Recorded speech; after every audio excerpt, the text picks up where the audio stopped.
going?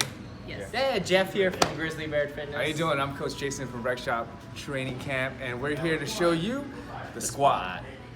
Alright, so when you set up for the squat, you want to focus on a couple of things. The first thing you want to look at is the wrists. So go ahead and straighten your wrists. Wrap your fingers around the bar.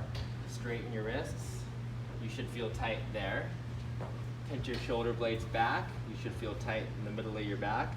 Tuck your elbows underneath you and pull down on the bar. You should feel tight here, right here in your lats. Do you feel tight there? Yep.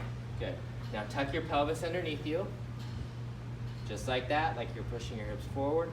Pull your ribs down. Good. Now take a big breath in. You should feel air being drawn into your belly and your upper back. Now prepare for a gut punch. So tighten your abs. Pretend like you're holding in your pee and stand up. Stay there. Let the bar settle. Take a few steps back. The less steps, the better.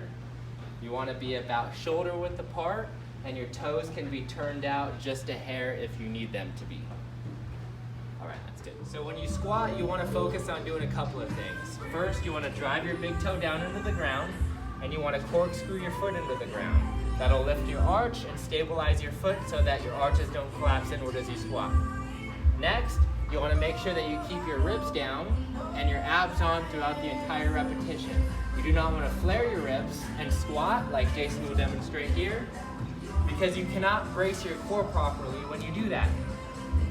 It should look like this. Ribs down, squat. Perfect. You'll also want to make sure that your knees don't collapse inward like this. Okay, so you want your knees to track over your toes. So go ahead and squat with your knees properly.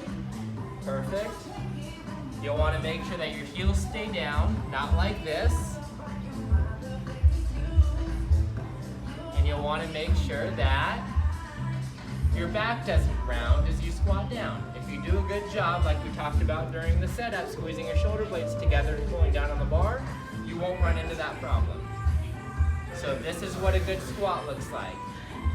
You have things that you want to focus on at every joint like we talked about throughout the video.